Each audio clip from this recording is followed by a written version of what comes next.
নমস্কার, দেখছেন টিভি9 বাংলা। সম্প্রীতির সঙ্গে রয়েছি আমি শুভজিৎ। সম্প্রীতি ঘড়ির কাঁটা 2টো সম্মানিত ফুল অ্যান্ড ফাইনাল। অভিষেকের সেবাশ্রয় নিয়ে এবার বিধানসভায় অভিযোগ ফলতার বিজেপি বিধায়কের। ফলতার সব থেকে বড় মাঠে এখনো সেবাশ্রয় ক্যাম্পের পরিকাঠামো, যা খুলতেই প্রয়োজন 24 লক্ষ টাকা। স্থানীয় নার্সিংহোম থেকে জোর করে চিকিৎসা সরঞ্জাম আনা হয়েছে অভিষেকের সেবাশ্রয়ে। অভিযোগ ফলতার বিজেপি বিধায়ক দেবাংশু পণ্ডার। পাশাপাশি আগামীকাল বিধানসভায় সেবাশ্রয় নিয়ে বক্তব্য রাখবেন মুখ্যমন্ত্রী। সৌরভ গুহ আমাদের সঙ্গে রয়েছেন, আমাদের সহকর্মী। সৌরভ, এর আগে সেবাশ্রয় নিয়ে বিজেপি নেতা অভিজিৎ দাস ববি তিনি একাধিক অভিযোগ করেছেন, জনসমক্ষে অভিযোগগুলো করেছেন বিজেপির বিভিন্ন নেতৃত্ব, কিন্তু এবার একেবারে বিধানসভায় সেটা লিপিবদ্ধ করলেন ফলতার বিধায়ক। কি কি অভিযোগ করলেন, কতটা সিগনিফিকেন্ট? অত্যন্ত গুরুত্বপূর্ণ শুভজিৎ। একদিকে যখন সেবাশ্রয়কে কেন্দ্র করে রাজ্য রাজনীতিতে বিজেপি বারে বারে কাঠগড়ায় দাঁড় করিয়েছে অভিষেক বন্দ্যোপাধ্যায়, এমনকি বিজেপির সরকার আসার পর সেবাশ্রয়কে ঘিরে দুর্নীতির অভিযোগ তুলেছেন বিজেপির নেতারা, সেটা সবটাই হচ্ছিল রাজনীতির ময়দানে। কিন্তু এবার ময়দানি রাজনীতির এই যে বিষয়গুলি, তা কিন্তু রাজ্য বিধানসভায় নথিভুক্ত হলো যখন ফলতার বিধায়ক বললেন যে ফলতার সব থেকে বড় মাঠ, সেখানে সেবাশ্রয় ক্যাম্প এখনো পর্যন্ত রয়েছে, যা খুলতে 24 লক্ষ টাকা লাগে। এবং একই সঙ্গে তিনি অভিযোগ করলেন যে স্থানীয় নার্সিংহোমগুলিকে প্রায় এক প্রকার বলপূর্বক তাদের সরঞ্জাম সেই ক্যাম্পে আটকে রাখা হয়েছে, ফলে স্থানীয় চিকিৎসা পরিষেবা ব্যাহত হচ্ছে। এই কথাটি কি বলেছেন একবার শোনাই, তোমার কাছে আবারও আসছি। খেলার মাঠ, যেটা স্কুল খেলার মাঠ, যেখানে ফলতায় বিভিন্ন ছেলেরা খেলাধুলা করে, কসরত করে বিভিন্ন পরীক্ষায়, চাকরি পরীক্ষায় যায়, সেই মাঠে আজকের গত 8-9 মাস ধরে সেবাশ্রয় ক্যাম্প রয়েছে। এবং সেই সেবাশ্রয় ক্যাম্প তালাবন্ধ অবস্থায় রয়েছে। সম্মানীয় ডিএম সাহেবকে বলেছিলাম, উনি বলেছিলেন, পরে আমাকে জানিয়েছিলেন ওইটা খুলতে গেলে 24 লক্ষ টাকা খরচ হবে। এবং সেই 24 লক্ষ টাকা যতক্ষণ না সরকার দেবে ততক্ষণ পর্যন্ত ওই সেবাশ্রয় ক্যাম্প, মানে যেটা খেলার মাঠে, ফলতার সব থেকে বড় খেলার মাঠ যেখানে রয়েছে, সেটা খোলা যাবে না। কয়েকটা এফআইআর হয়েছে সেবাশ্রয় ক্যাম্প নিয়ে, তার তদন্ত চলছে। যেভাবে সেবাশ্রয় ক্যাম্পে এইরকম পরিবেশ পরিস্থিতি রয়েছে, যেখানে স্বাস্থ্য পরিষেবা যুক্ত, যেখানে স্যার স্বাস্থ্য করতে গিয়ে কয়েকজন বিকলাঙ্গও হয়ে গেছে। সব থেকে বড় জিনিস স্যার, যেটা বলার লোকের মুখে শোনা যাচ্ছে, 4 তারিখ 12টার পরে নাকি ওখানে বিজেপি যারা করতো তাদের নিয়ে এসে সেবা করা হতো, সেই জন্য সেবাশ্রয় ক্যাম্পগুলো রেখে দেওয়া হয়েছিল। পরবর্তীকালে খুঁজে পাওয়া যায়নি। স্যার এখানে স্যার আমার বলার, স্যার এই বিষয়ে যদি স্যার মুখ্যমন্ত্রী বিবৃতি দেন তাহলে খুব ভালো হয়। সৌরভ গুহ আমাদের সঙ্গে রয়েছেন, আমাদের সহকর্মী। সৌরভ, যে কথা বলছিলেন। শুভজিৎ, মাননীয় সদস্য ফলতার বিধায়ক তিনি এই কথাটি বলবার, এই বিষয় নিয়ে বলবার সঙ্গে সঙ্গেই কিন্তু দেখা যায় পরিষদীয় মন্ত্রী শঙ্কর ঘোষ তিনি উঠে দাঁড়ান এবং তিনি জানান আগামীকালই শনিবার সেখানে মুখ্যমন্ত্রী এই সেবাশ্রয় নিয়ে বলবেন। আগামীকাল ক্যাগ রিপোর্ট নিয়ে বলবেন, সবার নজর ছিল সেই দিকে, মুখ্যমন্ত্রীর বক্তব্যের দিকে। কালকে সেই সঙ্গে যুক্ত হলো সেবাশ্রয়। সামগ্রিকভাবে ইতিমধ্যেই মহেশতলার একজন মহিলা, তিনি পা হারিয়েছেন, তার পুত্র গিয়েছেন একেবারে স্বাস্থ্য ভবনে স্বাস্থ্যমন্ত্রীর কাছে নালিশ জানাতেন এই সেবাশ্রয়কে নিয়ে। এবার সেবাশ্রয় ময়দানি রাজনীতিতে নয়, সেবাশ্রয় গোটা বিষয়টি নিয়ে কিন্তু চলে এসেছে, সেবাশ্রয় এসে পড়েছে বিধানসভায় এবং এই গোটা ব্যাপারটি বিধানসভায় নথিভুক্ত হবে। খুব তাৎপর্যপূর্ণ।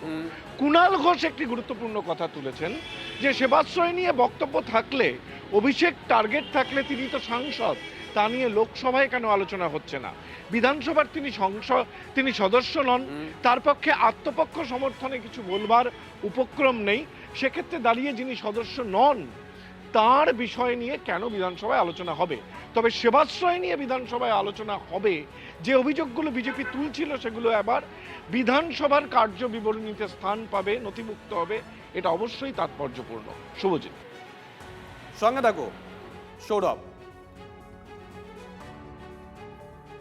আমরা বরং সেই স্ট্রাকচারটা আপনাদেরকে দেখাই, যে স্ট্রাকচারের কথা বলা হয়েছে মাঠের মধ্যে। এই সেই স্ট্রাকচার।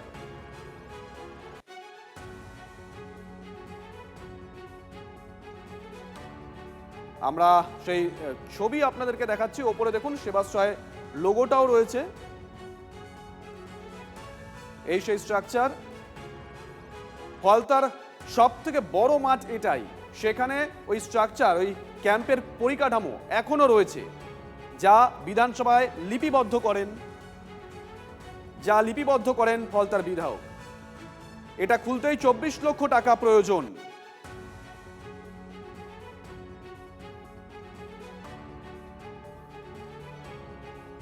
বড় বড় করে সেবাশ্রয় লেখা রয়েছে এবং ওপরে সেবাশ্রয়ের লোগো রয়েছে। ফলতার হরিণডাঙ্গা মাঠ ওই চত্বরের সব থেকে বড় মাঠ।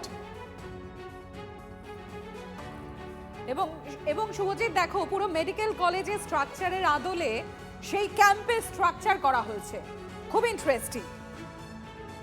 এবং যে কারণে এই ক্যাম্প খুলতে, অর্থাৎ এই স্ট্রাকচার খুলতে এতগুলো টাকা খরচ হবে। ওই মাঠ থেকে লাইভে রয়েছেন আমাদের সহকর্মী শুভেন্দু। শুভেন্দু, একবার ছবিটা দেখাও। একেবারে আমি প্রথমেই ছবিটা দেখানোর চেষ্টা করব এবং ক্যামেরা পার্সনকে বলবো দেখানোর জন্য। একেবারে ফলতার হরিণডাঙ্গার বিডি অফিসের মাঠ নামে এই পরিচিত এই মাঠটি, এবং মাঠের উপর দেখতে পাচ্ছ কলকাতা মেডিকেল কলেজের আদলে এটা সেবাশ্রয়ের মডেল ক্যাম্প তৈরি হয়েছিল ফলতাতে। এবং ফলতা বিধানসভায় আশেপাশে যত ক্যাম্প ছিল সেখান থেকে যে সমস্ত রোগীদেরকে পাঠানো হতো এই মডেল ক্যাম্পে। ক্যাম্পটা তৈরি হয়েছে একেবারে জানুয়ারি মাসে, এবং ইট, কাঠ, পাথর এবং লোহা ছাড়াও কিন্তু প্লাইউড বিভিন্ন রকম যে সামগ্রী দিয়ে তৈরি হয়েছে। লম্বায় প্রায় 200 ফুট এবং 150 ফুট একেবারে চওড়ায় তুমি দেখতে পাচ্ছ। মাঠের পাশে একটি অস্থায়ী ক্যাম্পও তৈরি রয়েছে এবং সেটাও কিন্তু একেবারে লোহার তৈরি। আমি চেষ্টা করব, একেবারে ভেতরে ঢোকানোর মতো অবস্থা নেই, আমি একেবারে ক্যাম্পের সামনে পর্যন্ত যেতে পারবো। একেবারে তুমি দেখতে পাচ্ছ ক্যাম্পের যে মেন গেট সেটা কিন্তু একেবারে তালা লাগানো রয়েছে, কারণ ফলতার স্বঘোষিত পুষ্পা জাহাঙ্গীর খানের নেতৃত্বে এই ক্যাম্পটি তৈরি হয়েছিল। এবং এখন বর্তমানে জাহাঙ্গীর খান জেলে রয়েছে, ফলে এই ক্যাম্পটি কিন্তু পড়ে রয়েছে। এবং এই যে মাঠ একেবারে কিন্তু ঘাসে পরিপূর্ণ, নোংরা অবস্থায় রয়েছে, কারণ এলাকার বাসিন্দাদের দাবি এই মাঠটিতে এলাকার প্রায় আশেপাশের ছেলেরা, কয়েকশো ছেলে তারা কিন্তু খেলা করত এবং প্রতিনিয়ত সকাল বিকেলে এই এলাকার যে সমস্ত মানুষ তারা হাঁটাচলা করত, ফলে কিন্তু তারা একেবারেই করতে পারছেন না। ফলে মাঠটি একেবারে কিন্তু জবরদখল, একেবারে নোংরা অবস্থায়, একেবারে অপরিষ্কার অবস্থায় পড়ে রয়েছে। তুমি দেখতে পাচ্ছ ঘাস পরিপূর্ণ হয়ে গেছে, চেকার্স বসানো রয়েছে মাঠের উপরে, কারণ এই ক্যাম্পটি তৈরির সময় এই চেকার্স লাগানো হয়েছিল। সেই চেকার্স কিন্তু এখন পড়ে রয়েছে। এলাকার বাসিন্দারা রয়েছে, আমি কথা বলার চেষ্টা করব। একজন খেলোয়াড়ও রয়েছে আমার সামনে, যারা এই মাঠে খেলা করতেন। এখন কি সমস্যা হচ্ছে এখন আপনাদের? দেখুন, এই ক্যাম্পটা এখনও পুরোপুরিভাবে এটা বন্ধ আছে, এটা যেহেতু এখনও তোলেনি, সেই জন্য আমরা একদমই খেলাধুলা করতে পারছি না। এবং আশেপাশের গ্রামের বেশ কয়েকটা গ্রাম থেকে ছেলেরা এখানে এসে ভাগ করে খেলতো, যেহেতু এটা বিশাল বড় মাঠ, খেলতে একদমই পারছি না, এই সমস্যাটা হচ্ছে। এবং ভোরবেলা বিশেষ করে যারা আর্মির এবং পুলিশের ট্রেনিংয়ের জন্য দৌড়ায়, এই মাঠটা যথেষ্ট বড় রাউন্ড এবং তারাও দৌড়টা প্র্যাকটিস করতে পারছে না। এবং এই মাঠের মতো মাঠ বোধহয় গোটা ফলতা থানায় খুঁজলে আর একটাও পাওয়া যাবে না। আমরা খেলার জন্য প্রচণ্ড সমস্যার সম্মুখীন হচ্ছি, এটা প্রশাসনকে আমরা দাবি জানাচ্ছি যে এটা অবিলম্বে তোলার ব্যবস্থা করা হোক। এখন একেবারে বিধায়ক যেটা দাবি করছেন যে 24 লক্ষ টাকা প্রয়োজন রয়েছে, কারণ এই যে পরিকাঠামোটা তৈরি করতে একাধিক কন্ট্রাক্টরকে কাজে লাগানো হয়েছিল, যাদের টাকা বকেয়া রয়েছে বলে এমনটাই আমরা স্থানীয় সূত্রে জানতে পারছি। এবং এলাকার বাসিন্দারা দাবি করছেন এখন টাকা পরিশোধ করবে কে, এবং যে এখন প্রশাসনের পক্ষ থেকে যথাযথ ব্যবস্থা নিয়ে দ্রুত এই পরিকাঠামো খুলে এবং এই জঙ্গলে পরিণত হওয়া মাঠটিকে একেবারে যেন খেলার পরিবেশ গড়ে তোলা হয়। এবং এলাকার বাসিন্দারা সেই দাবি তুলছেন। আমি কথা বলে নেওয়ার চেষ্টা করব। এলাকারই এক বাসিন্দা রয়েছেন, এখানে কারা খেলাধুলো করতো এবং কতদিন পড়ে রয়েছে এই অবস্থা? এটা মাস 6-এর বেশি হলো এই খেলার মাঠটা অযোগ্য হয়ে পড়ে আছে।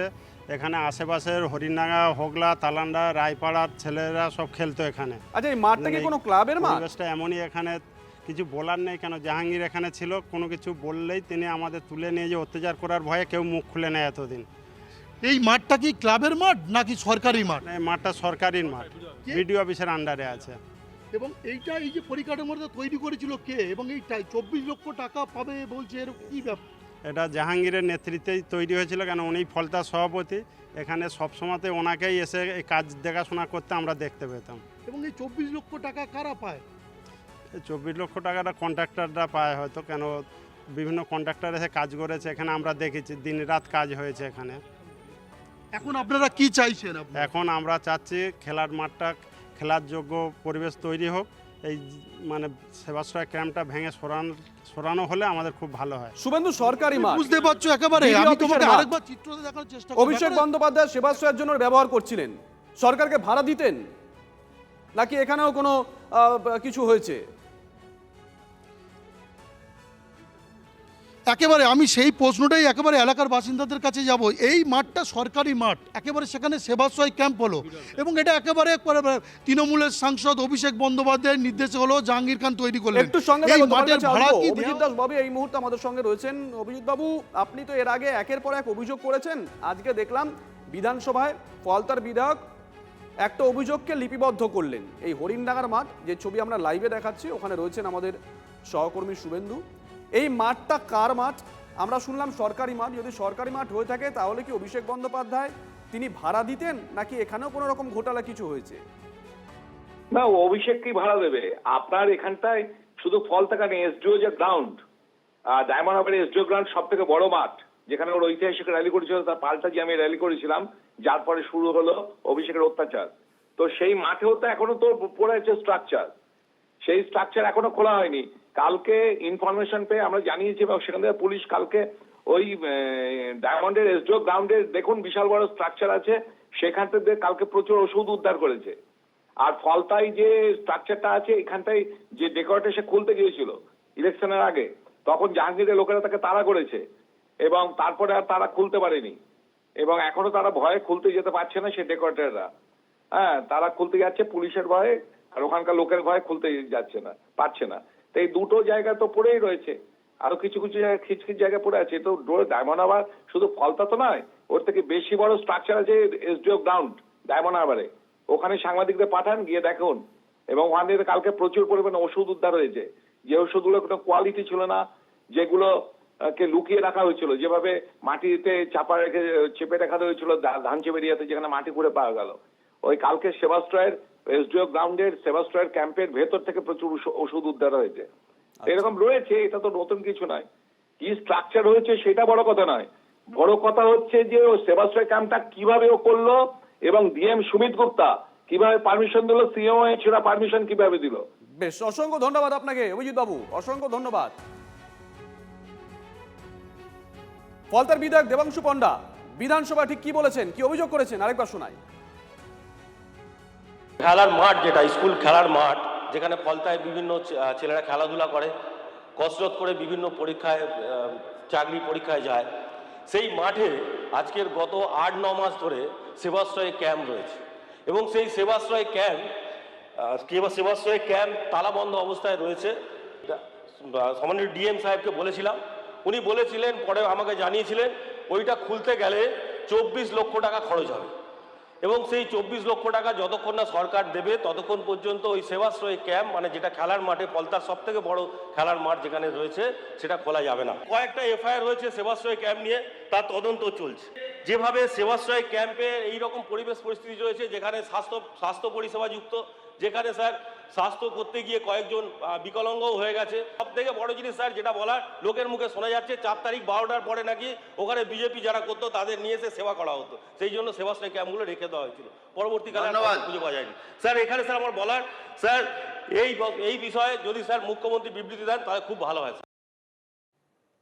সেবাশ্রয় স্বাস্থ্য শিবির সম্পর্কে যে বিষয়গুলো উত্থাপিত করেছেন, আমরাও বিভিন্ন মাধ্যমে দেখেছি যে অত্যন্ত গুরুত্বপূর্ণ অভিযোগ এই সেবাশ্রয় নিয়ে এসছে।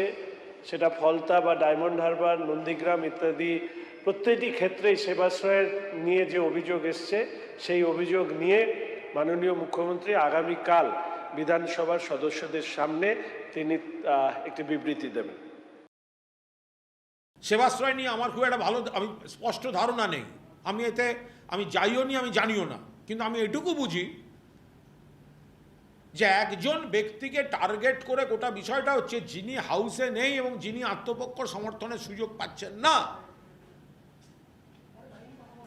তো তাহলে তাকে জবাবি ভাষণ দিতে দেওয়া হোক, আমন্ত্রণ জানানো হোক বিধানসভায়। আজকে একতরফা যিনি বিধানসভা সদস্য নন, যাকে টার্গেট করে রাজনৈতিক আক্রমণ হচ্ছে, তাহলে তাকে এবার সুযোগটা দেওয়া হোক বলার, তাকে বিশেষভাবে আমন্ত্রণ জানান। এটা কি করে হতে পারে?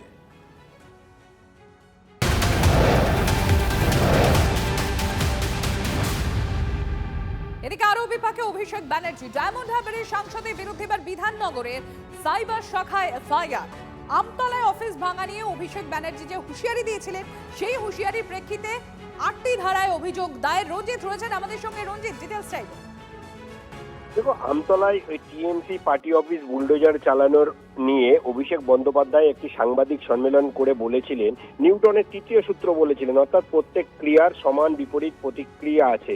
এবং সেই নিয়ে রাজীব সরকার, অর্থাৎ রাজীব সরকার, ইনি একজন সমাজসেবী, তিনি বিধাননগর সাইবার ক্রাইমে নতুন করে একটি অভিযোগ দায়ের করেন এবং নতুন করে একটি অভিযোগ দায়ের করেছেন এবং 8টি ধারায় মামলা রুজু হয়েছে। এবং আমডাঙ্গায় যে বাড়ি ভাঙার পর সাংবাদিক সম্মেলনে একাধিকবার হুমকি, মন্তব্য, প্ররোচনামূলক মন্তব্য, একদিকে যখন আদালত থেকে রক্ষা কবচ নিয়েছেন এবং পাশাপাশি রক্ষা কবচ নিয়েই তিনি হুমকি দিচ্ছেন, এই পরিপ্রেক্ষিতে কিন্তু একটি অভিযোগ দায়ের করেছেন রাজীব সরকার। এবং সেই পরিপ্রেক্ষিতে কিন্তু 8টি ধারায়, বিএনএস এর 8টি ধারায় মামলা রুজু করা হয়েছে। তদন্তকারী আধিকারিকরা সেই সমস্ত, অর্থাৎ সাংবাদিক সম্মেলনের যে সমস্ত ফুটেজ আছে, সেই সমস্ত ফুটেজ রাজীব সরকারকে আগামীকাল আনার জন্য বলেছেন বিধাননগর সাইবার ক্রাইম শাখা তদন্তকারী আধিকারিকরা।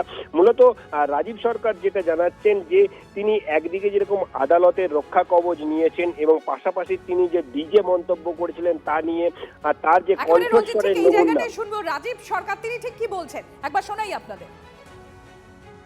আমতলাতে যখন বিল্ডিং ভাঙা হয়, সেইখানে ভাঙার পরে উনি মানে কালীঘাটে দাঁড়িয়ে সাংবাদিক সম্মেলনে যে কথাগুলো বলেছেন, সেই কথাগুলোর মধ্যে প্রচ্ছন্ন একটা হুমকি আছে। একই সঙ্গে আপনার প্রাক্তন বিধায়ক এবং আপনার প্রতিষ্ঠাতা সদস্য তৃণমূল কংগ্রেসের মদন মিত্র, উনি যে কথাগুলো বলেছেন যে অভিষেক ব্যানার্জি ক্রিমিনাল এবং উনি সুপারি কিলার নিয়োগ করে উনি মার্ডার করেন, এই কথাগুলোর পরিপ্রেক্ষিতে আমি কমপ্লেন করেছি এবং আগামী দিনে মদন মিত্রকে আমি এই মামলাতে আমি সাক্ষী হিসেবে যুক্ত করব। উনি রক্ষা কবচটাকে ব্যবহার করে উনি সাধারণ মানুষকে রক্ষা কবচটা পাওয়ার পরই হুমকি দিচ্ছেন এবং যে বক্তব্যগুলো উনি বলছেন, হয়তো উনি পলিটিক্যাল কথা বলছেন, কিন্তু সেই কথার মধ্যে সুপ্তভাবে হুমকি কিন্তু রয়েছে, সেটা আমার জন্যও রয়েছে। কাল যদি উনি ক্ষমতায় আসেন, তাহলে তো কাল গেছেই উনি আমাকে সবার আগে তো উনি আমাকে মেরে দেবেন। রাজীব সরকার অভিযোগকারী, তিনি ঠিক কি কি বিষয় অভিযোগ করেছেন তার বক্তব্য আপনাদের সামনে তুলে ধরলাম। আর কোন বক্তব্যের প্রেক্ষিতে, মানে অভিষেক ব্যানার্জি যেদিনকে আমতলার পার্টি অফিস ভাঙা হচ্ছিল, তার কোন বক্তব্যের প্রেক্ষিতে এই অভিযোগ দায়ের হয়েছে, 8টি ধারায় মামলাও দায়ের হয়েছে ইতিমধ্যে। একবার শোনাই অভিষেক ব্যানার্জির সেদিনের বক্তব্য। যদি কোনো অবৈধভাবে সরকারি জায়গা দখল করে পার্টি অফিস কেউ করে, সে পার্টি অফিস আপনারা যথাযথ সরকারি ব্যবস্থা নিতে পারেন, আমার কিছু বলার নেই। কিন্তু এই জায়গাটা তো সরকারি নয়, কিনে অফিস বানানো হয়েছে, তার প্ল্যান রয়েছে, বৈধ নথি রয়েছে, সব হাইকোর্টে আমরা জমা দেবো। তারপরেও আপনারা ক্ষমতা দেখাতে গিয়ে যে পার্টি অফিস ভেঙেছে, প্রত্যেক ক্রিয়া সমান এবং বিপরীত প্রতিক্রিয়া আছে, এটা বিজেপির নেতারা যেন ভুলে না যায়। আর ঈশ্বর সৃষ্টিকর্তা সর্বশক্তিমানের আশীর্বাদে যদি বেঁচে থাকি, ওই যে বললাম যে আইনের যে ধারায় আপনারা এই অত্যাচারগুলো করেছেন, একই আইনের একই ধারায় 31-এ ফিরিয়ে দেবো, সুদ সমেত। কথা দিয়ে গেলাম। এদিকে ইডি দপ্তরে হাজিরা মদন মিত্রের স্ত্রীর। কামারহাটি পুরসভার নিয়োগ দুর্নীতি মামলায় তলব বিধায়কের স্ত্রীকে। ছোট ছেলের সঙ্গে সিজিও কমপ্লেক্সে গেলেন অর্চনা মিত্র। গতকাল হাজিরা দেন মদনের বড় ছেলে, পরশু হাজিরা দিয়েছিলেন মদনের ছোট ছেলে। একই সঙ্গে 3টে ছবি আপনাদেরকে দেখাচ্ছি। 22 তারিখ মদন মিত্রের ছোট ছেলে, তিনি হাজিরা দিয়েছিলেন। 23 তারিখ মদন মিত্রের বড় ছেলে, তিনি হাজিরা দিয়েছিলেন। আর আজকে 24 তারিখ হাজিরা দিলেন মদন মিত্রের স্ত্রী। কি জানতে চাইছেন মদনবাবু স্ত্রীর কাছ থেকে আধিকারিকরা? রঞ্জিত, সূত্র কি বলছে? দেখো, পুরনিয়োগ দুর্নীতি মামলায় ইতিমধ্যেই মদন মিত্র সহ তার পুরো পরিবারকেই কিন্তু ইডি তলব করে পাঠিয়েছিল। এবং পরম্পরা যদি দেখা যায়, গত পরশুদিন কিন্তু মদন মিত্রের ছোট ছেলে শুভরূপ মিত্র এসেছিলেন এবং গতকাল স্বরূপ মিত্র বড় ছেলে এসেছিলেন এবং আজ মদন মিত্রের স্ত্রী অর্চনা মিত্রকে কিন্তু ইডি দপ্তরে এসে হাজিরা দিয়েছেন। তবে অর্চনা মিত্রকে নিয়ে সঙ্গে নিয়ে এসেছেন তার ছোট ছেলে শুভরূপ মিত্র। এবং মূলত তুমি যদি দেখো ঘটনার পরম্পরা, শুভরূপ মদন মিত্রের ছোট ছেলে শুভরূপকে প্রায় 9 ঘন্টা জিজ্ঞাসাবাদ করে এবং বের হওয়ার সময় ক্যামেরার সামনে মুখ খুলতে চাননি শুভরূপ মিত্র। এবং পুরনিয়োগ দুর্নীতি মামলায় ইডি স্ক্যানের মদন মিত্রের পরিবার এবং এই মামলায় কামারহাটির তৃণমূল বিধায়ক মদন মিত্রের স্ত্রী এবং 2 পুত্রকে তলব করেছিল এবং সেই পরিপ্রেক্ষিতে প্রায় 9 ঘন্টা জিজ্ঞাসাবাদ এবং আজ পুনরায় 3 ঘন্টা, অর্থাৎ মদন মিত্রের স্ত্রী অর্চনা মিত্রকে কিন্তু প্রায় 3 ঘন্টার বেশি সময় অতিক্রান্ত হয়ে গেছে। তাকে তদন্তকারী আধিকারিকরা, অর্থাৎ ইডির তদন্তকারী আধিকারিকরা জিজ্ঞাসাবাদ করছে মূলত যে আর্থিক দুর্নীতি, অর্থাৎ নিয়োগ সংক্রান্ত যে নিয়োগ, অর্থাৎ অনিয়ম বেনিয়ম ভাবে যে নিয়োগ হয়েছিল সেটি কিসের পরিপ্রেক্ষিতে হয়েছিল এবং সেই সমস্ত, অর্থাৎ ব্যাংকের ট্রানজাকশন, ব্যাংকের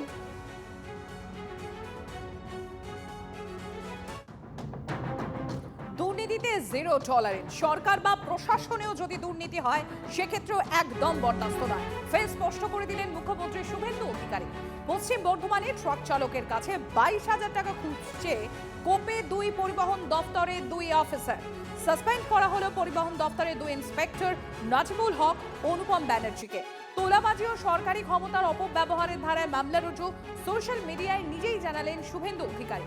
এরপরেই সরকারি আধিকারিকদের হুঁশিয়ারি দিয়েছেন মুখ্যমন্ত্রী, দুর্নীতিতে যুক্ত থাকলে বা সাধারণ মানুষকে হয়রানি করলে কোনো রেয়াত নয়, স্বচ্ছ দুর্নীতিমুক্ত প্রশাসনই সরকারের মূল লক্ষ্য।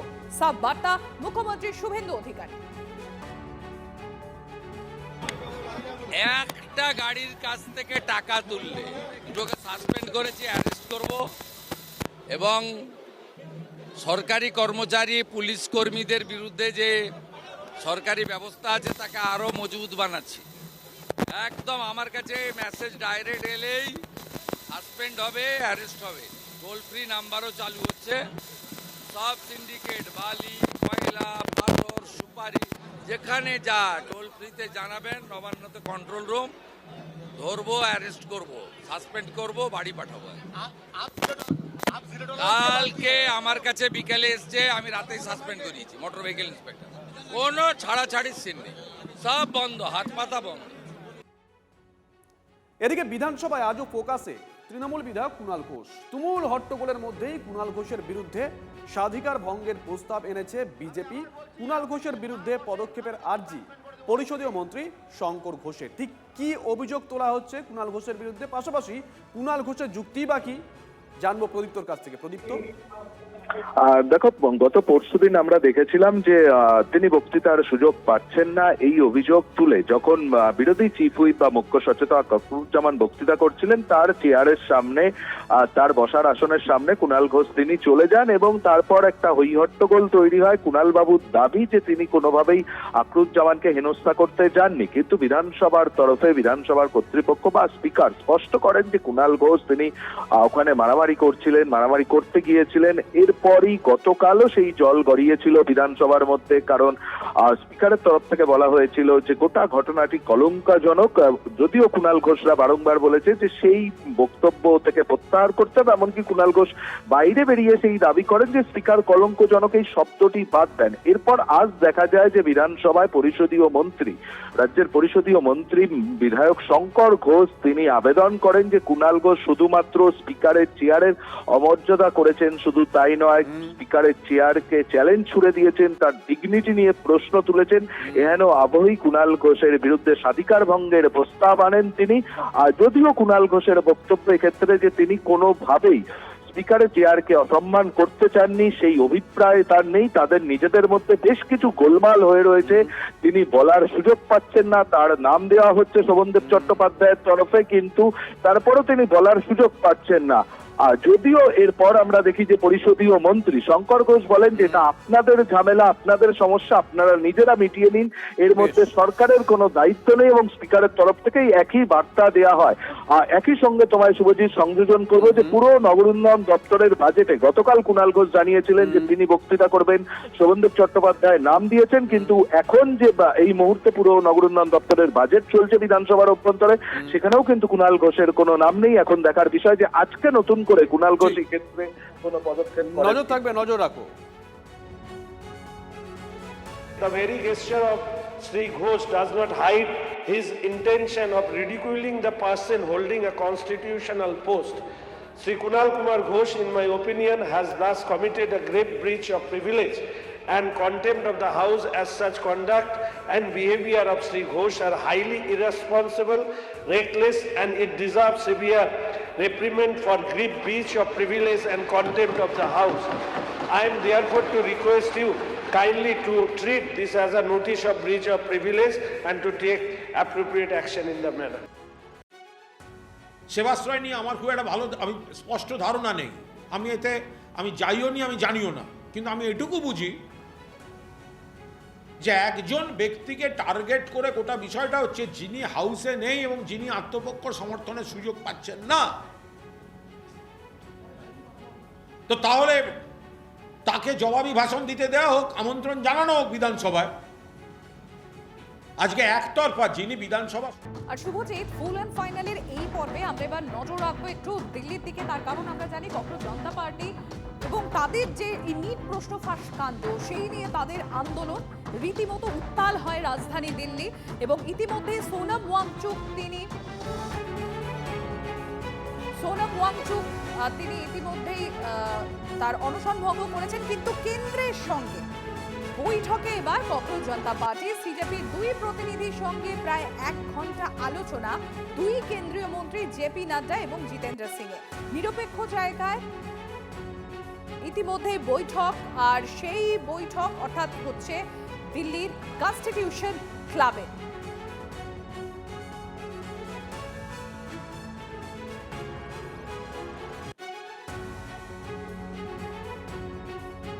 কেন্দ্রের সঙ্গে বৈঠকে ককরোচ জনতা পার্টি সিজেপি দুই প্রতিনিধির সঙ্গে প্রায় 1 ঘন্টা আলোচনা দুই কেন্দ্রীয় মন্ত্রী জেপি নাড্ডা ও জিতেন্দ্র সিং এর নিরপেক্ষ জায়গা বৈঠক করার দাবি মেনে নিয়েছে সরকার। আর আপনাদের জানিয়ে রাখি ইতিমধ্যে প্রায় 1 ঘন্টা আলোচনা দুই কেন্দ্রীয় মন্ত্রী জেপি নাড্ডা এবং জিতেন্দ্র সিং এর। জ্যোতির্ময় আমার সহকর্মী রয়েছেন আমাদের সঙ্গে, একবার জ্যোতির্ময়ের কাছে চলে যাবো। জ্যোতির্ময়, ইতিমধ্যে বৈঠক প্রায় 1 ঘন্টা আলোচনা হয়েছে দুই কেন্দ্রীয় মন্ত্রী জেপি নাড্ডা এবং জিতেন্দ্র সিং এর সঙ্গে, নির্যাস কি এখনো পর্যন্ত? দেখো, এখনো পর্যন্ত দুপক্ষের তরফ থেকে অর্থাৎ সরকার পক্ষ এবং তার পাশাপাশি ককরোচ জনতা পার্টির তরফ থেকে দুই প্রতিনিধি, তাদের তো কারো পক্ষ থেকেই এই বৈঠকের অভ্যন্তরে কি আলোচনা হয়েছে সেই সম্পর্কে কোনো বিবৃতি সামনে আসেনি। সূত্র মারফত যে খবর আমাদের কাছে এসে পৌঁছচ্ছে তা হচ্ছে এই বৈঠকে এখনো পর্যন্ত কেন্দ্রীয় সরকারের তরফ থেকে কি পদক্ষেপ করা হয়েছে। গতকাল প্রধানমন্ত্রী নরেন্দ্র মোদী যে ভিডিও বার্তা দিয়েছেন, এই মুহূর্তে ক্যাবিনেটের বৈঠক চলছে, সেই বৈঠকে প্রশ্ন ফাঁস সংক্রান্ত বা প্রশ্ন ফাঁস রুখতে কেন্দ্রীয় সরকার কঠোর বিল নিয়ে আসছে এবং কেন্দ্রীয় মন্ত্রিসভায় সেই বিলকে অনুমোদন দেওয়া হচ্ছে। এর পাশাপাশি ফাস্ট ট্র্যাক কোর্ট গঠন, সেই ফাস্ট ট্র্যাক কোর্ট গঠনের ক্ষেত্রে যে প্রশাসনিক পরিকাঠামোগত ব্যবস্থা এবং তার পাশাপাশি শাস্তির কী সংস্থান থাকছে, প্রত্যেকটি খুঁটিনাটি ডিটেলস জেপি নাড্ডা এবং জিতেন্দ্র সিং এর তরফ থেকে তুলে ধরা হচ্ছে দুই প্রতিনিধির কাছে। তাদের কাছে আবেদন জানানো হচ্ছে যে তাদের যা যা দাবি, প্রত্যেকটা দাবি খতিয়ে দেখবে সরকার এবং সরকার এক্ষেত্রে আন্তরিক। বিক্ষোভকারীদের তরফ থেকে অন্যতম বড় একটি আবেদন ছিল বা তাদের দাবি ছিল যে যাদের বিরুদ্ধে এফআইআর হয়েছে সেই এফআইআর প্রত্যাহার করতে হবে। সরকার এক্ষেত্রেও কিছুটা সংবেদনশীল, কি সরকার জানাচ্ছে যে তারা প্রয়োজন মতো বেশ কয়েকটি এফআইআর অর্থাৎ যেগুলি গুরুতর অভিযোগ নয় সেই ধরনের অভিযোগ তারা প্রত্যাহার করে নেবে, এফআইআর তারা প্রত্যাহার করে নেবে। কিন্তু একটা জায়গায় এসে সরকার পক্ষ অনড়, কোনো পরিস্থিতিতেই কেন্দ্রীয় শিক্ষামন্ত্রী ধর্মেন্দ্র প্রধানকে পদত্যাগ করানো হবে না। জিতেন্দ্র সিং এবং জেপি নাড্ডা এই বিষয়টি স্পষ্টভাবে জানিয়ে দিয়েছেন। অপর দিক থেকে জানিয়ে দিয়েছেন বিক্ষোভকারীরা, তারাও জানিয়ে দিয়েছেন যে যতক্ষণ পর্যন্ত না কেন্দ্রীয় শিক্ষামন্ত্রী পদত্যাগ করছেন ততক্ষণ পর্যন্ত অন্য কোনো দাবি দাওয়া মিটলেও তারা তাদের অবস্থান থেকে সরে আসবেন না। আমরা এখনও দুই পক্ষের অফিসিয়াল বিবৃতির জন্য অপেক্ষা করব, কিন্তু আপাতভাবে যে খবর আমাদের কাছে আসছে তাতে এই বৈঠক থেকে খুব ইতিবাচক কোনো ডেভেলপমেন্ট বেরিয়ে আসবে এমনটা কিন্তু আশা করা যাচ্ছে না। অন্তত ঘটনার গতি প্রকৃতি সেই ইঙ্গিতই স্পষ্ট করছে।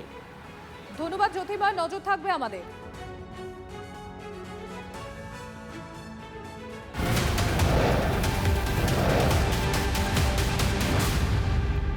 এদিকে নিট প্রশ্ন ফাঁস কাণ্ডে প্রধানমন্ত্রীর নেতৃত্বে বৈঠকে কেন্দ্রীয় মন্ত্রিসভা। প্রশ্ন ফাঁস আর নকল রুখতে নয়া বিল আনতে চলেছে সরকার। নিট প্রশ্ন ফাঁস কাণ্ডে প্রধানমন্ত্রীর নেতৃত্বে বৈঠকে কেন্দ্রীয় মন্ত্রিসভা। প্রশ্ন ফাঁস আর নকল রুখতে নয়া বিল আনতে চলেছে সরকার। নয়া বিলের খসড়ায় অনুমোদন দিতে পারে কেন্দ্রীয় মন্ত্রিসভা। আচ্ছা, যে খবর পাচ্ছি আমরা, খসড়ায় অনুমোদন দিয়ে দিয়েছে কেন্দ্রীয় মন্ত্রিসভা। এই মুহূর্তের বড় খবর, ওই খসড়া ইতিমধ্যেই অনুমোদন দিয়ে দিয়েছে কেন্দ্রীয় মন্ত্রিসভা। নিট প্রশ্ন ফাঁস কাণ্ডে প্রধানমন্ত্রীর নেতৃত্বে বৈঠকে বসে কেন্দ্রীয় মন্ত্রিসভা। প্রশ্ন ফাঁস আর নকল রুখতে নয়া বিল আনতে চলেছে সরকার। ইতিমধ্যেই খসড়ায় অনুমোদন দিয়েছে কেন্দ্রীয় মন্ত্রিসভা, এমনটাই সূত্রের খবর। ওই বিলের খসড়ায় কি আছে জ্যোতির্ময়? দেখো, এখনো পর্যন্ত সরকারের তরফ থেকে সেই বিষয়গুলোই সামনে রাখা হবে যে এই বিলের খসড়ায় কি রয়েছে। কেন্দ্রীয় সরকারের তরফ থেকে জানানো হয়েছে যে বিকেল 4টের সময় মন্ত্রিসভার সিদ্ধান্ত নিয়ে ব্রিফিং হবে এবং তখনই এই বিষয়ে যাবতীয় ডিটেলস জানানো হবে। আমাদের নজর যেদিকে থাকছে এক্ষেত্রে তা হচ্ছে সবথেকে গুরুত্বপূর্ণ যে বিষয়, তা হচ্ছে যে নতুন করে এই যে পরীক্ষা নেওয়ার পদ্ধতি, সেক্ষেত্রে বড় ধরনের কোনো পরিবর্তন আসে কিনা। সরকার যে ইঙ্গিত আগেই দিয়েছিল যে প্রশ্নপত্র ফাঁসের সঙ্গে যারা জড়িত তাদের বিরুদ্ধে যেমন কঠোর পদক্ষেপ করা হবে, সেক্ষেত্রে সুনির্দিষ্ট শাস্তি সংস্থান যেমন থাকছে, তার পাশাপাশি ন্যাশনাল টেস্টিং এজেন্সি অর্থাৎ যারা এক্ষেত্রে পরীক্ষা নেয় সেই সংস্থা, কেন্দ্রীয় এজেন্সি প্রশ্নপত্র ফাঁসের মতো গুরুতর ঘটনার ক্ষেত্রে যদি তারা ব্যর্থ হয় তাহলে সংশ্লিষ্ট অফিসারদের বিরুদ্ধেও শাস্তির বিধান থাকতে পারে এই বিলে। স্বাভাবিকভাবেই সরকারের তরফ থেকে কি জানানো হচ্ছে এই বিলের খুঁটিনাটি বিষয় নিয়ে, সেদিকে আমাদের নজর থাকছে। এর পাশাপাশি এই বিলের বাইরে আরেকটি দিকে আমাদের নজর থাকবে। বারবার ধরে ককরোচ জনতা পার্টি বিক্ষোভকারীদের তরফ থেকে জানানো হচ্ছে যে যারা এই প্রশ্নপত্র ফাঁসের কারণে আত্মহত্যা করেছেন, 21 জন ছাত্রছাত্রী আমাদের দেশে আত্মহত্যা করেছেন, তাদের পরিবারকে এবং যারা এই প্রশ্নপত্র ফাঁসের কারণে ক্ষতিগ্রস্ত হয়েছেন পরিবার পিছু 1 কোটি টাকা করে ক্ষতিপূরণ দিতে হবে। সরকারের তরফ থেকে জানানো হয়েছে যে খবর আমরা পেয়েছি যে ক্ষতিপূরণ দেওয়ার বিষয়েও সরকার ভাবনা চিন্তা করছে, কিন্তু সেই সংখ্যাটা কত মূলত আজকের ক্যাবিনেট মিটিংয়ে এই বিষয়ে কোনো আলোচনা হয়েছে কিনা এখন নজর থাকছে সেদিকেই। আপাতভাবে আরও 1 ঘন্টার বেশি সময় আমাদের অপেক্ষা করতে হবে। বিকেল 4টের সময় এই বিলের কি কি খুঁটিনাটি দিক রয়েছে সমস্ত বিষয় আমাদের সামনে আসবে, নজর থাকবে।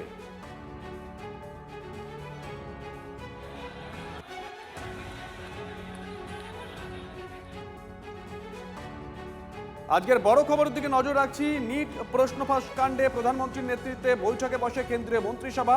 প্রশ্ন ফাঁস আর নকল রুখতে নয়া বিল আনতে চলেছে সরকার।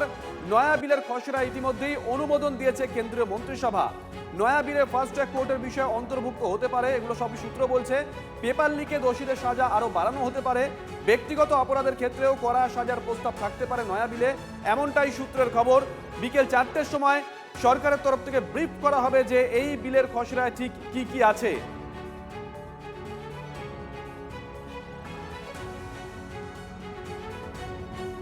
নিট প্রশ্ন ফাঁস নিয়ে ভিডিও বার্তা, প্রধানমন্ত্রীরা ঝাড় ও কড়া পদক্ষেপ। ভিডিও বার্তায় বলেন প্রধানমন্ত্রী নরেন্দ্র মোদী, পেপার লিক কোনো সাধারণ বিষয় নয়। গত 2.5 মাসে কড়া পদক্ষেপ নেওয়া হয়েছে। পেপার লিকে যারা দোষীরা সবাই জেলবন্দি। আজ ক্যাবিনেটে পেপার লিক নিয়ে আলোচনা হয়। আগামী সপ্তাহে সংসদে বিল পাশ করানোর চেষ্টা। চলতি অধিবেশনেই করা আইন আনার বার্তা নরেন্দ্র মোদী। দ্রুত বিল পাশ করাতে সচেষ্ট কেন্দ্র। ভিডিও বার্তা দেন নরেন্দ্র মোদী, একবার শোনায়। मैं जानता हूं कि पेपर लीक ये कोई मामूली विषय नहीं है। लाखों विद्यार्थी बहुत ही पीड़ादायक है। पेपर लीक घटना से पिछले 2.5 महीनों में अनेक विध कदम उठाए गए, गुनहगारों को पकड़ा गया है, वे जेल में पड़े हैं। हमारा सबसे महत्वपूर्ण जिम्मा था कि विद्यार्थियों का 1 वर्ष बर्बाद न हो। तत्काल परीक्षाएं लेना बहुत जरूरी था। सरकार ने अभी पूरी शक्ति का उपयोग करके कम से कम समय में 22 लाख जितने विद्यार्थियों के एग्जाम हो जाए इसका प्रबंध किया। और अभी 5-6 दिन पहले 19 तारीख को रिजल्ट भी आ गया, लेकिन हम संतोष मानने वाले लोगों में से नहीं। और इसलिए मैंने आज फास्ट ट्रैक कोर्ट के लिए विभागों को निर्देश दिए थे। फास्ट ट्रैक कोर्ट और कठोर सजा के प्रावधान के साथ का ये मुसद्दा कैबिनेट के साथियों के सुझाव के बाद उसका अंतिम रूप दिया जाएगा। सोमवार से संसद का जल्द से जल्द उस बिल को सदन में पारित कराने का प्रयास किया जाएगा।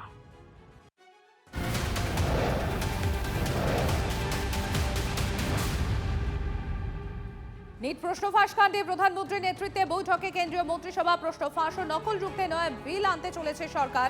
নয়া বিলের খসড়ায় ইতিমধ্যে অনুমোদন দিয়ে দিয়েছে কেন্দ্রীয় মন্ত্রিসভা। নয়া বিলে ফার্স্ট ট্র্যাক কোর্টের বিষয় অন্তর্ভুক্ত হতে পারে পেপার লিকে, দোষীদের সাজা আরো বাড়ানো হতে পারে, ব্যক্তিগত অপরাধের ক্ষেত্রেও কড়া সাজার প্রস্তাব থাকতে পারে বলে এখনো পর্যন্ত খবর। আর ইতিমধ্যেই সেই নয়া বিলের খসড়ায় অনুমোদন দিয়ে দিয়েছে কেন্দ্রীয় মন্ত্রিসভা। জ্যোতির্ময় রয়েছেন আমাদের সঙ্গে, আমরা চলে যাবো জ্যোতির্ময়ের কাছ থেকে আরো ডিটেলস নেব। তবে আপনাদের জানাই, নিট প্রশ্ন ফাঁস কাণ্ডে প্রধানমন্ত্রীর নেতৃত্বে বৈঠকে কেন্দ্রীয় মন্ত্রিসভা প্রশ্ন ফাঁস এবং নকল রুখতে নয়া বিল আনতে চলেছে সরকার, এবং সেই নয়া বিলের যে খসড়া, সেই খসড়ায় ইতিমধ্যেই অনুমোদন দিয়ে দিয়েছে কেন্দ্রীয় মন্ত্রিসভা। নয়া বিলে ফার্স্ট ট্র্যাক কোর্টের বিষয় অন্তর্ভুক্ত হতে পারে, পেপার লিকে যারা দোষী তাদের সাজা আরো বাড়ানো হতে পারে, ব্যক্তিগত অপরাধের ক্ষেত্রেও কড়া সাজার প্রস্তাব থাকতে পারে এই নয়া বিলে বলে খবর সূত্রে। জ্যোতির্ময় রয়েছেন আমাদের সঙ্গে, আমি সরাসরি চলে যাবো জ্যোতির্ময়ের কাছে। জ্যোতির্ময়, ইতিমধ্যে এই যে নয়া বিল আনতে চলেছে সরকার, সেই নয়া বিলের খসড়ায় তো কেন্দ্রীয় মন্ত্রিসভা অনুমোদনও দিয়ে দিয়েছে, যেটা জানা যাচ্ছে এখনো পর্যন্ত। জ্যোতির্ময়, কি কি থাকতে পারে এই নয়া বিলে, এখনো পর্যন্ত কি জানা যাচ্ছে, একটু যদি তুমি বিস্তারিত তুলে ধরো। দেখো, আমাদের নজর যেদিকে থাকছে, এই বিলে মূলত প্রশ্নপত্র ফাঁসের সঙ্গে যারা যুক্ত থাকবে তাদের শাস্তি সংস্থান থাকবে, এবং সেই শাস্তি কতদিন পর্যন্ত হবে, কি শাস্তি তাদের দেওয়া হবে, কত টাকা পর্যন্ত এক্ষেত্রে জরিমানা হতে পারে, এবং যেটা সবথেকে বেশি গুরুত্বপূর্ণ বিষয়, যাদের পরীক্ষা কন্ডাক্ট করার দায়িত্ব থাকবে, সেই পরীক্ষা কন্ডাক্ট করার দায়িত্ব থাকবে ন্যাশনাল টেস্টিং এজেন্সির ওপরে। যদি এই ধরনের কোনো গুরুতর ঘটনা ঘটে, যেখানে প্রশ্ন ফাঁসের মতো ঘটনা ঘটে যায়, তাহলে সেক্ষেত্রে তাদের সংশ্লিষ্ট অফিসারদের বিরুদ্ধে পর্যন্ত শাস্তিমূলক পদক্ষেপের সংস্থান থাকতে পারে। এবং শুধুমাত্র শাস্তি নয়, সুনির্দিষ্ট সময়সীমার মধ্যে সেই শাস্তি বাস্তবায়িত করতে হবে, অর্থাৎ টাইম বাউন্ড ওয়েতে যাবতীয় তদন্ত এক্ষেত্রে করতে হবে। এবং যেদিকে নজর থাকছে আমাদের, তা হচ্ছে যে এই যাবতীয় প্রক্রিয়া, অর্থাৎ প্রশ্নপত্র ফাঁস রুখতে সরকার অ্যাডমিনিস্ট্রেটিভ লেভেলে কিছু গুরুত্বপূর্ণ চেঞ্জেস আনতে চলেছে। কি কি সেই পরিবর্তন, তা যখন এই বিল হাতে এসে পৌঁছবে তখনই খুঁটিনাটি আমাদের সামনে স্পষ্ট হবে। স্বাভাবিকভাবেই অত্যন্ত গুরুত্বপূর্ণ বিকেল 4টের সময় ক্যাবিনেট ব্রিফিং হতে চলেছে, এবং তখনই স্পষ্ট হবে যে এই বিলে কোন কোন দিক থাকছে। জ্যোতির্ময়, তুমি আমাদের সঙ্গে থাকো। নয়া আইনে দোষীদের 3 থেকে 5 বছর পর্যন্ত জেল হতে পারে, তার উল্লেখ থাকতে পারে। নিট প্রশ্ন কাণ্ডে মোদীর নেতৃত্বে যে বৈঠকে কেন্দ্রীয় মন্ত্রিসভা ইতিমধ্যেই সেই নয়া বিলের খসড়ায় কেন্দ্রীয় মন্ত্রিসভা তারা অনুমোদনও দিয়ে দিয়েছে বলে জানা যাচ্ছে। নয়া বিলের খসড়ায় অনুমোদন দিয়ে দিয়েছে ইতিমধ্যে কেন্দ্রীয় মন্ত্রিসভা। নয়া বিলে ফাস্ট ট্র্যাকের বিষয়টিও উল্লেখ করা হতে পারে খসড়াতে বলে জানা যাচ্ছে এখনো পর্যন্ত, এবং যারা দোষী তাদের সাজা আরো করা হতে পারে, আরো বাড়ানো হতে পারে, এবং ব্যক্তিগত অপরাধের ক্ষেত্রেও কড়া সাজার প্রস্তাব থাকতে পারে এই নয়া বিলে বলে খবর সূত্র মারফত, যে বিষয়টি আমার সহকর্মী জ্যোতির্ময় তুলে ধরছে।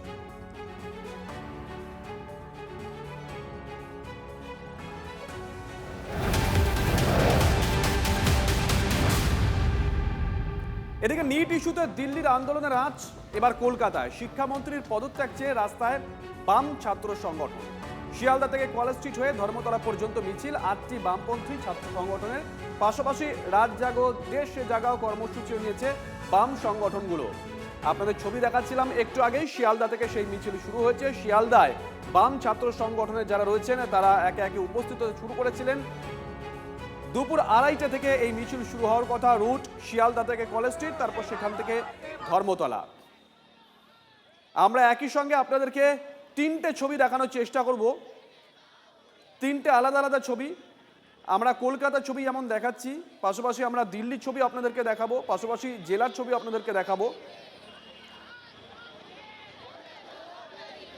আমাদের সহকর্মীরাও আমাদের সঙ্গে থাকবেন।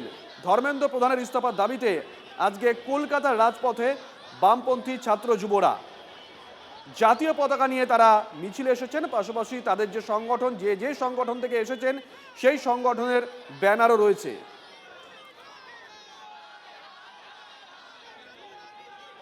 সুশোভন আমাদের সঙ্গে রয়েছেন, আমাদের সহকর্মী। সুশোভন, এই মুহূর্তে ঘড়ির কাঁটা 2:42, 2:30টার সময় মিছিল শুরু হওয়ার কথা ছিল, শুরু হয়েছে, কত দূর পৌঁছলো?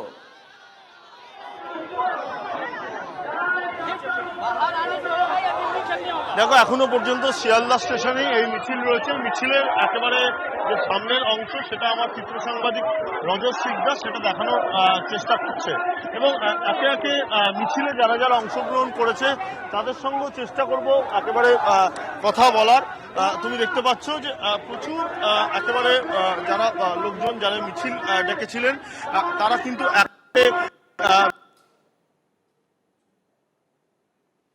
না, যোগাযোগ বিচ্ছিন্ন হয়ে গেছে। শিয়ালদা স্টেশন থেকেই সুশোভন ছবি দেখাচ্ছিল। মিছিল হয়তো একটু পরেই শুরু হয়ে যাবে। একে একে আসতে শুরু করেছেন বাম ছাত্র যুব সংগঠনের নেতৃত্বরা। হাতে জাতীয় পতাকা রয়েছে, পাশাপাশি তারা যে সংগঠন থেকে এসেছে সেই সংগঠনের পতাকাও রয়েছে। আমরা যে কথা বলছিলাম, 3টে ছবি আপনাদেরকে একসঙ্গে দেখাচ্ছি। আমরা কলকাতার ছবি দেখাচ্ছি টেলিভিশন পর্দার ডান দিকে, কলকাতার ছবি, এই ছবি শিয়ালদার ছবি। মিছিল শুরু হবে শিয়ালদা থেকে, কলেজ স্ট্রিটে এই মিছিল পৌঁছবে ধর্মতলা। মাঝে দেখাচ্ছি দিল্লির ছবি, দিল্লিতে বেশ কয়েকদিন ধরেই এই ছবি উঠে আসছে, সেই ছবি একদম মাঝে দেখাচ্ছি। আর টেলিভিশন পর্দার বাঁ দিকে দেখাচ্ছি বর্ধমানের ছবি। বর্ধমানে বাম ছাত্র সংগঠন, বাম যুব সংগঠনের তরফ থেকে আজকে এই অবস্থান, এই মিছিলের আয়োজন করা হয়ে থাকে। আমরা 3টে ছবি আপনাদেরকে একসঙ্গে দেখাচ্ছি। কলকাতার ছবি, কলকাতার মিছিল, সেই ছবি লাইভ আপনাদেরকে দেখাবো। মিছিল শুরু হলো বলে মাঝখানে দিল্লির ছবি, আর একদম বাঁ দিকে টেলিভিশন পর্দায় সেখানে বর্ধমানের ছবি, অর্থাৎ জেলার ছবি। সুশোভনের কাছে আরো একবার যাবো। সুশোভন, ওখানে নেতৃত্বস্থানীয় কেউ আছেন, তাদের সঙ্গে কথা বলা যায়?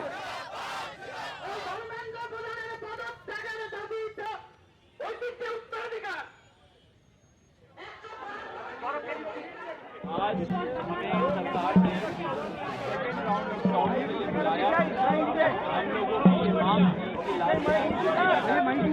कि मीटिंग हुआ था, टाइम पे 4 घंटे लग गए, 10 मिनट का वार्तालाप करने के लिए, लेकिन इस बार हमारे पास कोई यहाँ पे जंतर मंतर में हमारी बातचीत हो।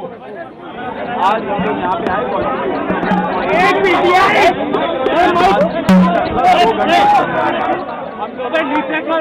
जेपी नड्डा जी और उनके साथ जो मिनिस्टर जितेंद्र सिंह जी हैं, दैनिक सवेरा भाई साहब, हमारे जो 3 मेन डिमांड है वो धर्मेंद्र प्रधान जी का इस्तीफा जो नॉन नेगोशिएबल है, और याद धर्मेंद्र प्रधान जी का मंत्रिमंडल से उनको निकालना।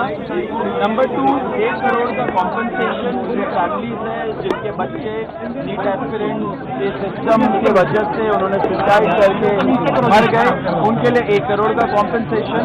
एंड नंबर 3, जो FIR फाइल हुए हैं, हमारी जानकारी के हिसाब से 11 FIR फाइल हुए हैं, उन 11 FIR की कॉपी हमें दे एंड उनको विड्रॉ करें, वो हमारा मेन गारंटी है। एंड सिर्फ ये नहीं कि विड्रॉ करे, साथ साथ हमें प्रॉब्लम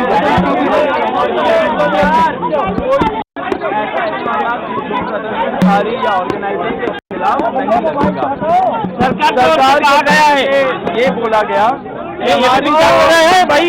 नंबर 3 डिमांड है कॉम्पनसेशन और FIR विड्रॉल और गारंटी का, उस पर सरकार पॉजिटिव है। सरकार की क्या बात है? सरकार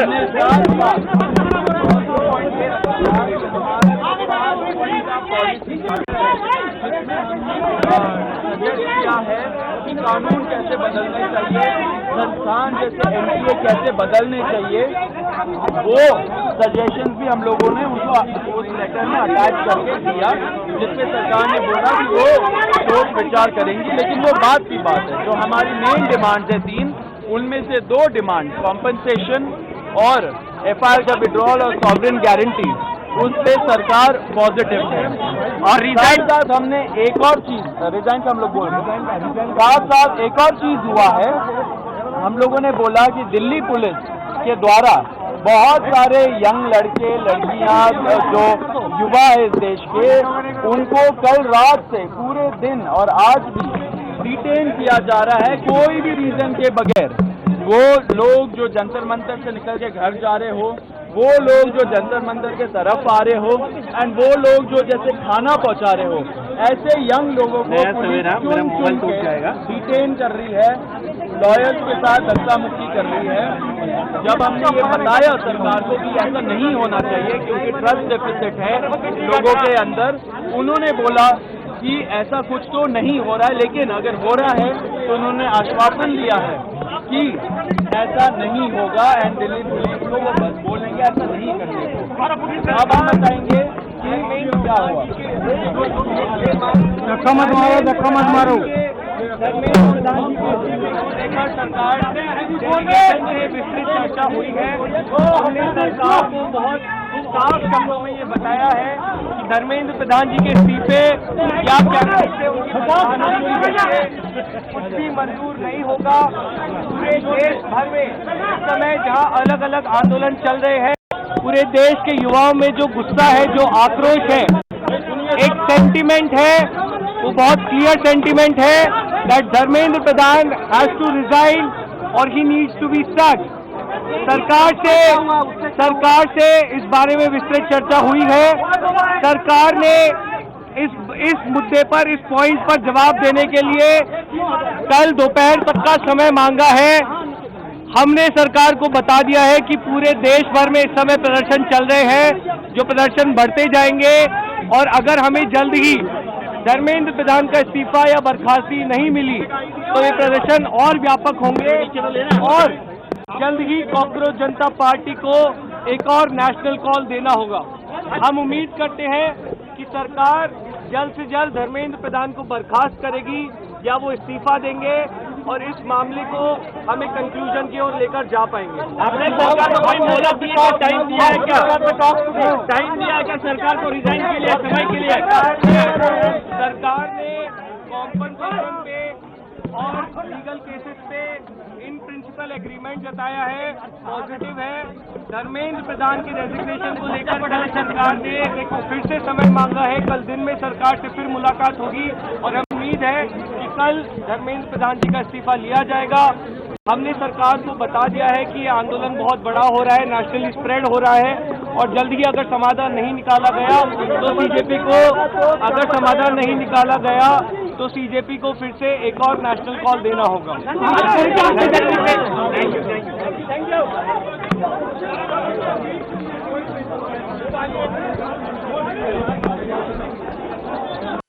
প্রায় 1 ঘন্টা ককরোচ জনতা পার্টির দুই প্রতিনিধির সঙ্গে বৈঠক।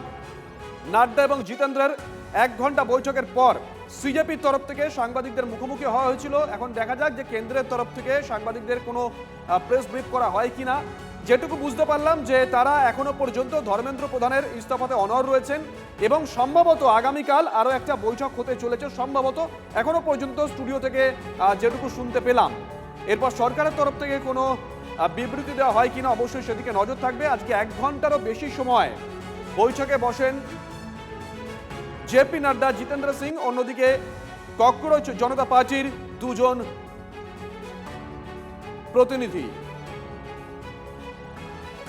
কেন্দ্রের তরফ থেকে বিকেল 4টের সময় সাংবাদিক বৈঠক করা হবে। আগামীকাল আরো এক প্রস্থ বৈঠক হওয়ার কথা এখনো পর্যন্ত। সিজেপির প্রতিনিধি যারা ছিলেন তারা স্পষ্ট জানিয়ে দিচ্ছেন তাদের যে দাবি ধর্মেন্দ্র প্রধানের ইস্তফা, তাতে তারা অনড় আছেন।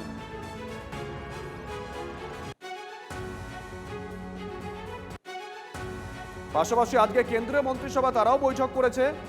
সেই বৈঠকে নয়া যে বিল, তার যে খসড়া, সেই খসড়ার অনুমোদন দেওয়া হয়েছে। সেই খসড়ায় কি আছে সেটাও 4টের সময় সাংবাদিক বৈঠক করে জানানো হবে কেন্দ্রের তরফ থেকে।